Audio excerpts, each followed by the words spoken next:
Now, as I just said, the stage 2 will have the optimum output level, optimum number of labor with the profit maximizing output level. Now we need to see how to decide that. How to decide at which place, here or here, here or there. Stage 2 is okay, but at which place? That can be discussed under this optimum employment of factors. How we are going to employ our production factors, how much factor. Since this is short run, capital is fixed. We have no any worries. The capital amount is given, we cannot change. Like my example with the cafeteria, photocopy machines, number of photocopy machines is fixed.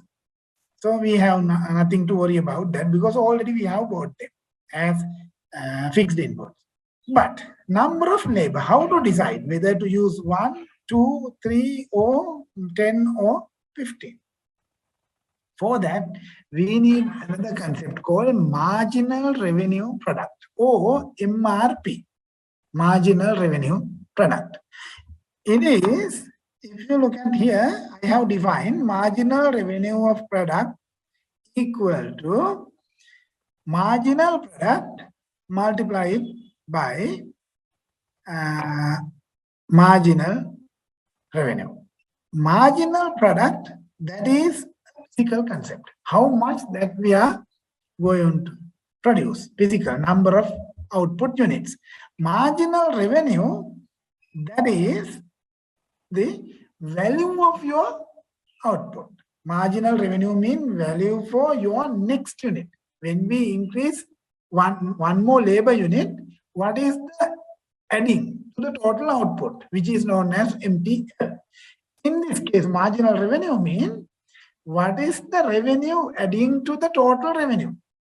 Incremental value in revenue. What is the incremental revenue by increasing one more unit is known as R. This is also we have not done yet, but we will be doing maybe after 2 classes about the perfectly competitive market structure. In the perfectly competitive market structure, MR equal to P. Just remember, in the perfectly competitive market structure, marginal revenue equal to P. Price equal to the marginal revenue. There's a reason for that. We will discuss that later there. But anyway, we can get this MRPL just by multiplying MPL multiplied by P. Or the physical value of marginal product multiplied by its own price or the selling price. Then we can get marginal revenue product. Simply, it is the value. It is the value of your marginal product. You can easily guess it here. Marginal product multiplied by the price. Therefore, it will be the monetary value of the marginal product. Then let's assume wage rate is given. Wage rate usually it's a fixed thing determined by outside the system or government or some monitoring body has decided the wage rate. So we are having, so price of good is 2, we are producing 200, so price should be 400. If total product is 400 and price is 2, then it should be 800. Likewise, we have different figures here with the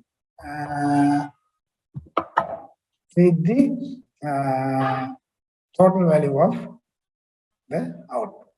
Then here we are having MRP, that is the physical value multiplied by the price. This one total value TP multiplied by P.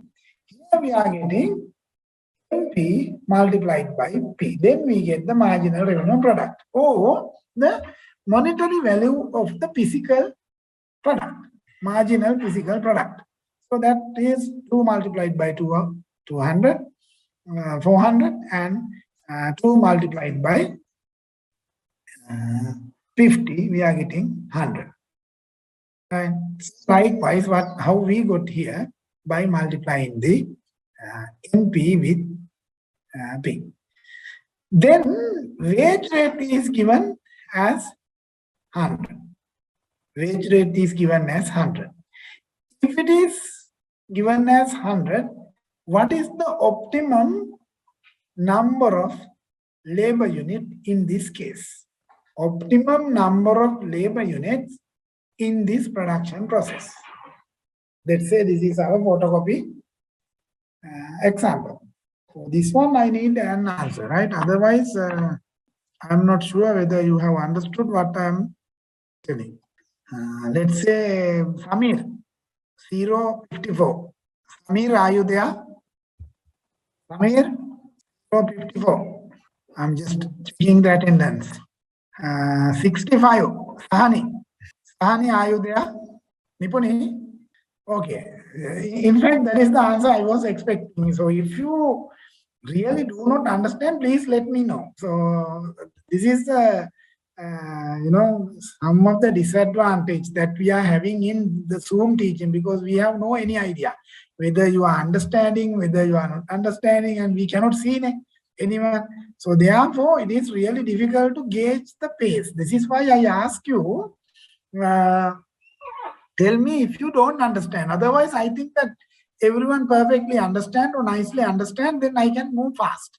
So in this case, it seems like you have not understood. Right? That's okay. That's okay.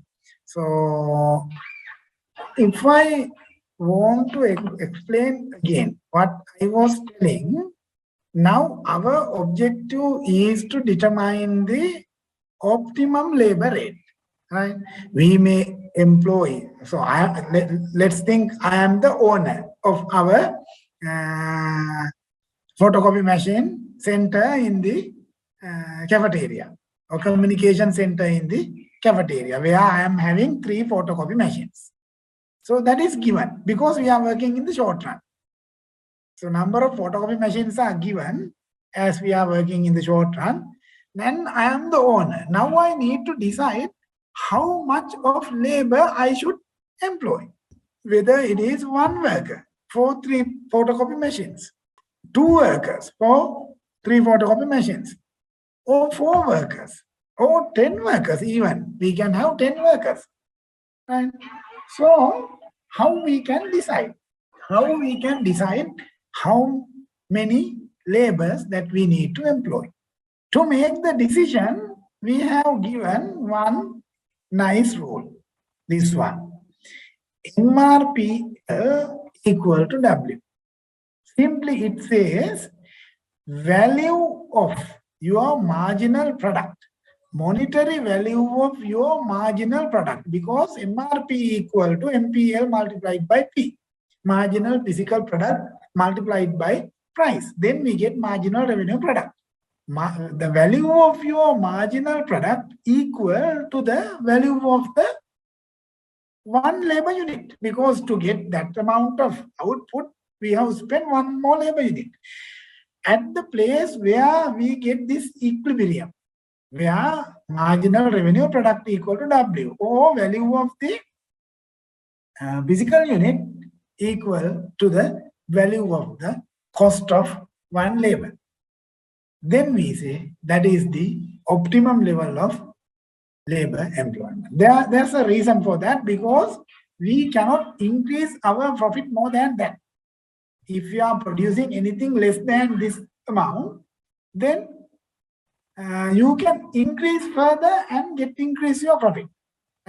But if you are producing any point right to that, or in this case, in the table, if you are producing somewhere here, right, it is better to increase, because you see marginal revenue of product in this case 400.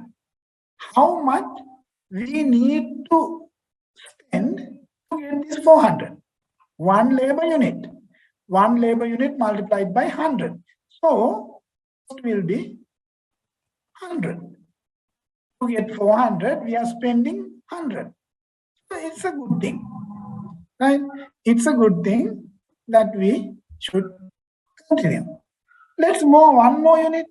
So we are moving further from 1 to 2. Then what is the cost?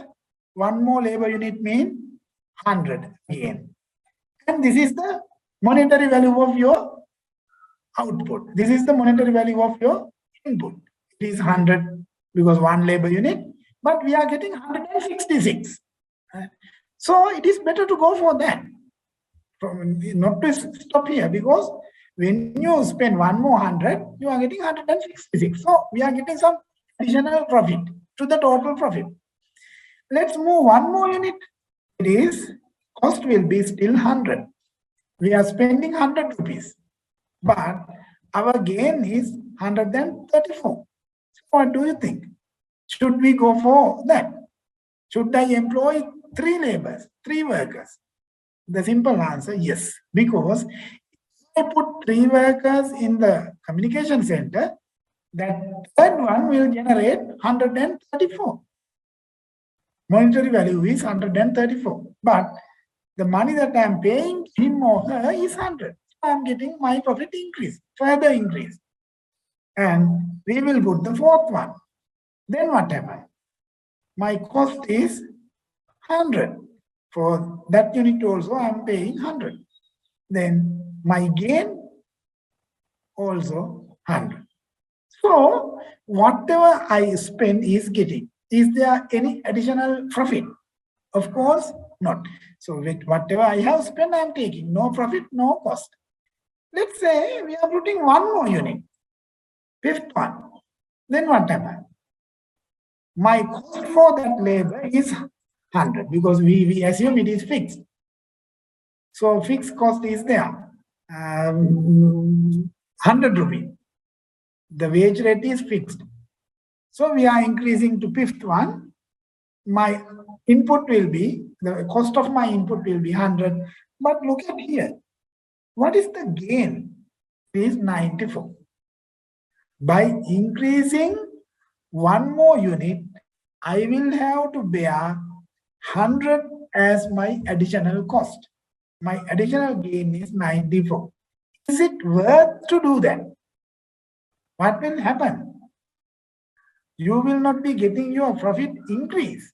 Instead of that, you will be losing. Some of profit you will have to give up, because you need to spend 100 rupee to get 90 rupee. So it is not a good option. So thereafter, all the points are the same. You have 100, but you will be getting only 86. You have 100 because one labor unit means 100 rupees, but you are getting only 78 rupees. So 100 rupees, you are getting only 72 rupees. Therefore, these points are not worth. So best thing is to stop at 4 labor units, because here it is increasing. It is better to further increase, but here it is better to decrease until you come here. But at this point, wage rate equal to the marginal revenue product, or value of your output equal to the value of your cost. Therefore, what is the answer? What is the optimum labor rate that we should employ in this case? Anyone to give the answer now? What is the number of labors we should employ such that we get our profit maximized? It is 4. Thank you very much. And I think now it is clear. We need to employ 4 because you see, if we are employing 4 number of units, then when we move from 3 to 4, additional gain is 100 rupees. And additional cost also 100 rupees. Therefore, MRPL equal to W when it is 4. So you see, MRP is 100, W is 100. Therefore, MRPL is equal to W at 4 labor units. Therefore, if this is a profit maximizing rational producer, it should stop at employing 4 number of workers. It is exactly like our photocopy machine case. If you are putting 4 people, you will be getting the best. If you are putting the 5th one, fifth one will be starting to talk. I hope it is clear, but if you are having any questions, please raise. Otherwise, if we are moving without understanding these, it will be very difficult for us to do the next few lectures, like cost and different market structures using production and cost. Now, the same thing we can explain using the graph. And of course, the table nicely showed us. The table showed us for number of labor is the best for our production process, because that gave us the cost that we spend for getting that output level. The same can be explained here, MRP. Forget about MRP2 for the moment, but let's assume, or let's work with MRP. MRP, that is the value of the labor unit, value of the output unit, marginal product multiplied by price. So monetary value of your production, which is given like this. Right? When we increase the number of labor, MRPL is getting decreased. That is because of the variable proportion. Right? Law of variable proportions, he told us when we increase the number of output level, number of inputs level, the output level will be getting decreased. So marginal product will be getting decreased, which is multiplied by fixed price. Therefore, the shape is like downward sloping. So anyway, this is the value of your output. And wage rate is the value of your cost. Now, let's say this is your wage rate and this is your product. In that case, we had 100 and this is your value of your marginal product.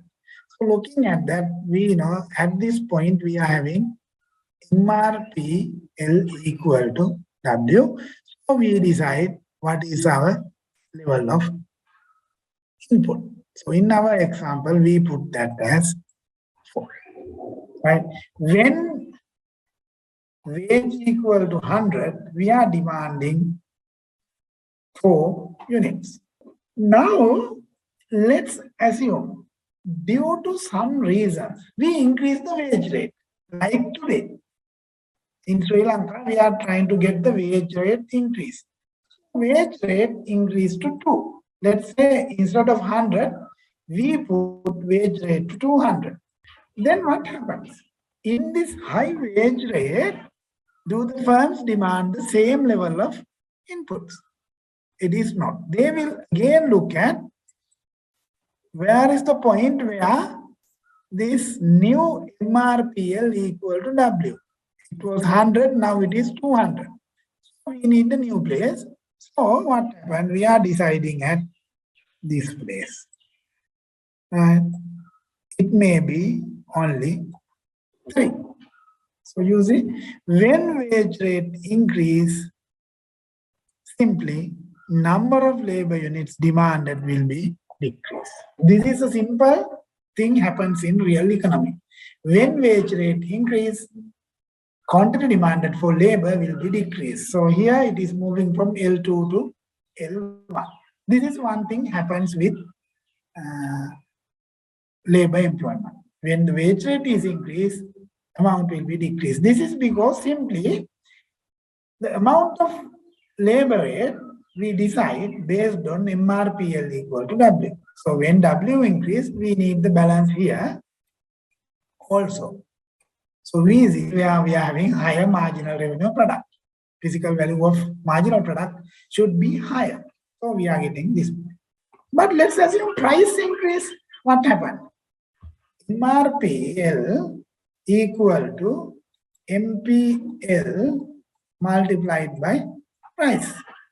What happens when price increase? So we are having higher MRP now. So this will be shifting rightward. Marginal product is the same, nothing change. Efficiency, productivity is not changed, but price change. When price increase, then MRPL will be increased. So without any change in wage, let's say wage rate was 200, one was the number of labor units demanded. Now because of price change, MRP increase. When MRP increase, that will be shifting this curve down, rightward. So we have a new equilibrium point at this place with the new MRP. So the labor demand will be like 5. So previously we demanded 3, now demanding 5. And this tells us if price of the product increase without any change to the wage rate, there will be an increase in the number of labor units employed. Right? On the same, it can happen not because of, it may not be price. There was a change in marginal product. Now people are producing more than the previous. Maybe because of education or technology or efficiency, whatever the reason, when workers produce more than the previous, then MPL increase definitely. Marginal product, marginal physical product will be high because we are producing more than the previous. So now you multiply with the same price. If it was 4 rupee, still we are multiplying by 4 rupee, but your marginal product is higher than the previous. Then also we will be having our MRPL shifting rightward. So we are getting into new equilibrium. At that point, number of labor unit equal to L3, which is like 5, for example. So this graph tells us, as we previously saw, optimum number of labor units will be determined by the point where MRPL is equal to W. MRPL means the value of the marginal product. Value of the marginal product equal to the cost of the input is the place where we are getting the optimum labor rate. And this graph told us two more things. That is, if we keep the same MRPL and higher wage rate, like W2, then we demand less labor. And keeping the wage rate the same, if we increase the price, like MPL is the same, wage rate is the same, but we increase the price of the product, then our MRPL will be shifting right. So we are having higher demand for labor. On the other hand, price will be fixed and wage will be fixed, but marginal product will be high. The workers are producing more than the previous. Then we are demanding more labor. Now, this is what I wanted to show with this graph. Now we did the optimum with the table as well as optimum with the graph. So we can do that with algebra. So it will be a bit more clearer when you do it with the algebra. So let's assume we are having a production function which is equal to 2k power to 0.5 and L power to 0.5. So this is the production function. Like in the previous class, we discussed in the previous class, this is the functional form. This is a Cobb-Douglas type of a production function, which is having the efficiency parameter as 2, allocative parameters as 0.5 and 0.5. So the production function, which is given as output, is a function of capital and labor. The specific functional form is 2k power to 0.5, L power to 0.5. And we say k is equal to 9. K equal to 9. What does it mean? When we say k equal to 9, is it about the short run or the long run? When we say k equal to 9, is it short run or long run? When we say k equal to 9, it is about the short run. Because k equal to 9 means capital will be fixed as 9. So we have fixed input. At the time we are having fixed input, we call that as the short run. So this is about the short run. That is the hint given there. P equal to 6, W equal to 2. Then find the optimum labor rate. Now we need to find what is the optimum labor rate. Then if W increase up to 3, here W equal to 2, wage equal to 2. Now let's increase wage up to 3. Then find the optimum labor rate. We need to find new labor rate. What is that? And if wage equal to 2, so we are not going to change the wage. And P decreased to 4. There's a decrease in price. Then find the optimum labor rate. Can you try this? Maybe I will do this. So next one you can try. How we can answer this question? Find the optimum labor rate. So output is given as 2k power to 0.5 and L 0.5. Now, given those information, find the optimum labor rate. How to find the optimum labor rate? What is the formula in getting the optimum labor rate? If you go back 3-4 slides, you find that is MRPL equal to W. So that is the place where we are getting the optimum labor rate. Right? So by looking at these data, can we get MRPL? Yes, MRPL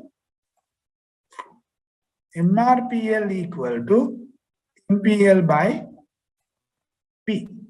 P is given. P is given as 6. So nothing to worry about P. But how to get the MPL? What is the marginal product of labor in this equation? That we have to get. And how we can do that? How we can do that? For that, we can get into this one. So this is what we have given. So this is the output, the total output function. 2k power to 0.5, L power to 0.5. Now, this is the short run. Since this is the short run, first, what we need to do? First, we need to substitute that 9 here. 9, because k equal to 9. In the short run, it is fixed. So what we do, we put 9 here, and then we solve it. We get, because 9 power to 0.5, 3 multiplied by 2, so it is 6. So this is the short run production function. Now capital is fixed. Capital is fixed and only labor is changing. So we are having short run production function. Now we need to get the MPL. How to get the MPL? Marginal product of labor. That is delta Q by delta L. So what is the change in total output due to a smaller change in L? That is what we mean by dQ by dL. And the differentiation we learn. Then when you get the differentiation, first order derivatives of this Q function with respect to L, you get the answer L power 0.5 divided by 3. It is because here we get 6 L power 0.5. So when we get the first order derivatives, we get here that is 0.5 multiplied by 6, which is coming to 3. And then L power to 0.5, therefore this is 0.5 minus 1. So it will be L power to minus 0.5, which can be rewritten as like this. MPL equal to 3 divided by L power to 0.5. Now we need to get MRPL. How to get the MRPL? MRPL equal to MPL multiplied by the physical value of marginal product multiplied by the price.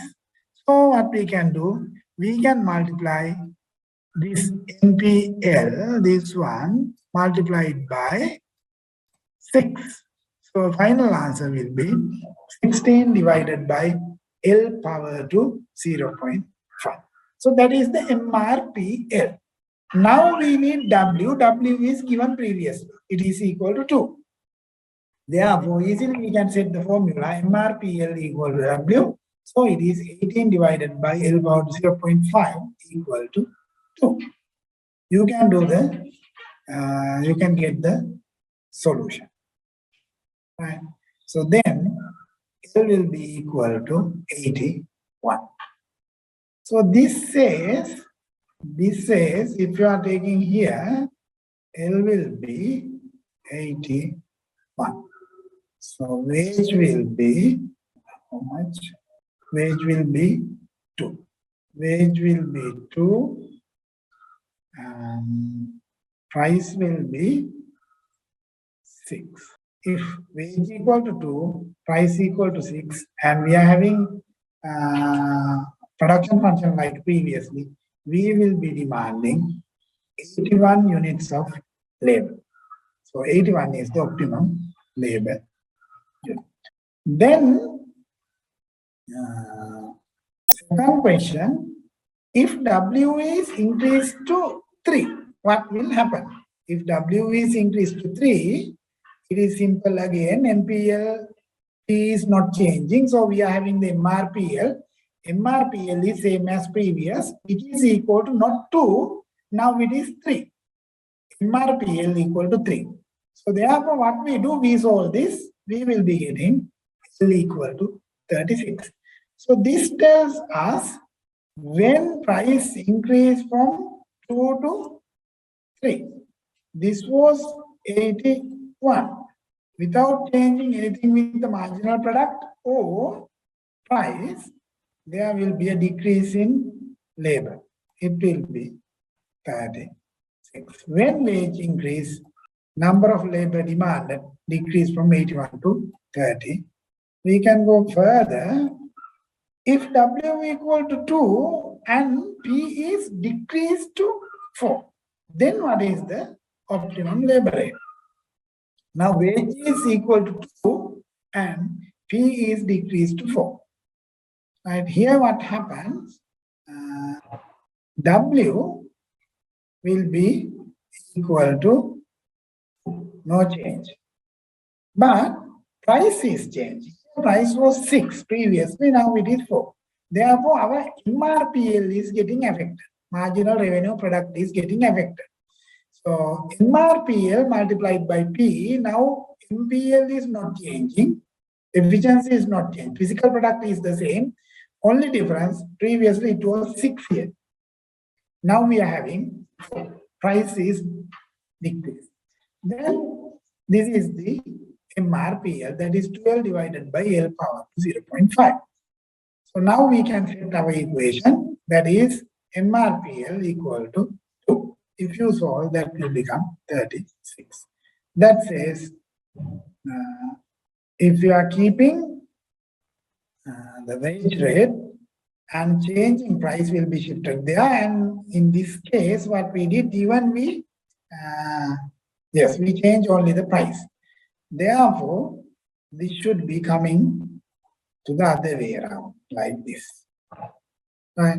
So in that case, what happened? Our labor demand will be decreased. It will be again 36 because price of the product decreased. Therefore, MRPL decrease left right like this.